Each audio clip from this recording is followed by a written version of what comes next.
Momento de hablar de economía, ahora dejamos la política, vamos a los datos. Primero, los datos. ¿Por qué? Porque se conoció en las últimas horas dos indicadores que son muy importantes. Mira, la canasta alimentaria, según una consultora privada para un matrimonio y dos hijos para 4 personas en el mes de diciembre, llegó a 73.484 pesos. Cubre solamente alimentos y se mide en 760 productos en todo el país. Te lo repito, canasta alimentaria, 73.484 pesos, casi 73.500 pesos para 4 personas. Ese es el primer dato. Segundo dato, ¿cuánto fue la inflación en Cava, la ciudad autónoma de Buenos Aires? Y después te voy a explicar por qué damos este dato. 5,8%. Y ahora, usted dirá, bueno, pero yo vivo en Mar del Plata. Y alguien que nos ve desde la zona dirá, pero yo no vivo en Buenos Aires. Pero ¿saben qué? Parte de lo que luego comunica el INDEC está basado en los precios que se relevan en la ciudad autónoma de Buenos Aires y el AMBA, que es el área metropolitana de Buenos Aires, el cordón y el conurbano.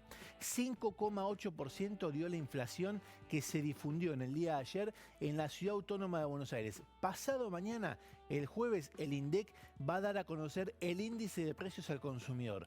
Hace algunas horas también, el ministro de Economía, Sergio Massa, se adelantó. Dice que con un dato que tiene en el Ministerio de Economía, la inflación habría sido menor al 5% en diciembre. Claro, atención, a no confundirse. Quien mide la inflación es el INDEC, el Instituto Nacional de Estadísticas y Censos, ni la Ciudad Autónoma de Buenos Aires a través de su Dirección de Estadística, ni el Ministerio de Economía siquiera, a través del Departamento de Programación Estadística que también tiene. Así que a tener en cuenta todas estas cosas para no generar falsas expectativas. Lo cierto es que estaría muy pero muy cerca del 5% de la inflación de diciembre. Vamos ahora también a hablarte de qué pasaría si bajase la inflación. No es que queramos hacer futurología, sino que son preguntas que la gente se hace. Por ejemplo, si la inflación ¿bajan las tasas de interés? Esta es una gran pregunta. ¿Por qué? Porque mira, la relación inflación y tasas de interés está íntimamente relacionada, íntimamente vinculada aquí en nuestro país desde el año pasado, en esto, en que las tasas de interés están al 75% anual. Este es un número que maneja el Banco Central de la República Argentina, la tasa que paga justamente en intereses en las transacciones monetarias entre los bancos y que luego también llega a los plazos fijos o quizás también a los créditos. 107% es la tasa efectiva a 12 meses. ¿Por qué hacemos estas dos comparaciones? Porque el número duro es 75, pero si una persona pusiera un plazo fijo durante un año, todos los meses a 30 días, terminaría recibiendo un 7% de interés a su favor. La tasa real positiva es lo que pide el Fondo Monetario Internacional para que el ahorrista tenga ganas de dejar la plata en el banco y no se la lleve al dólar. ¿Cuál es uno de los requerimientos del FMI para el gobierno? Que las tasas de interés estén por encima de la inflación. Eso es tasa real positiva.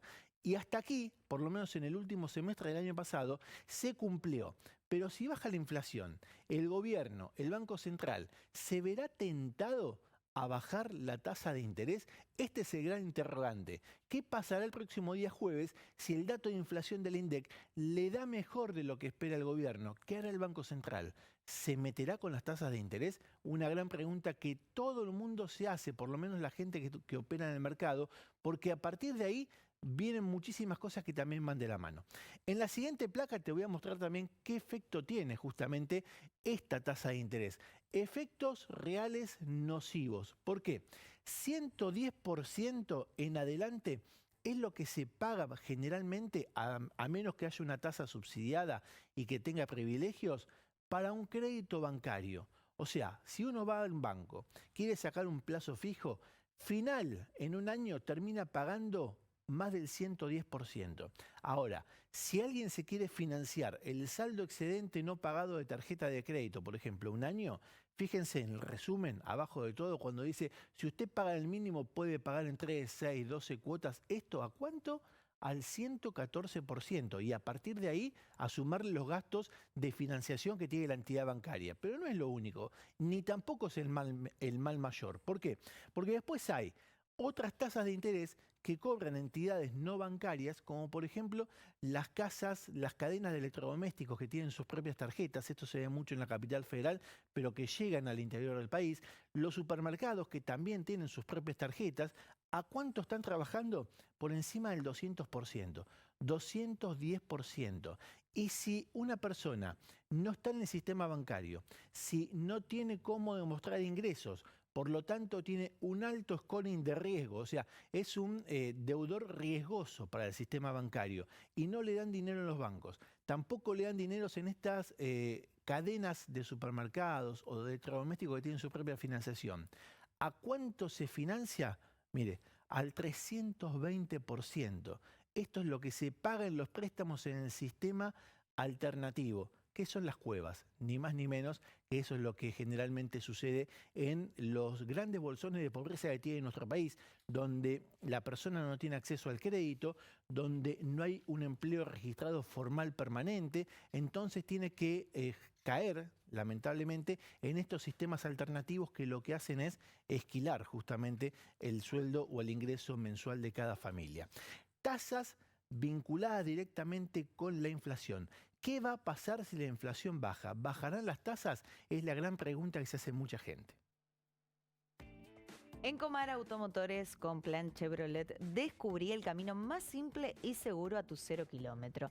Financia hasta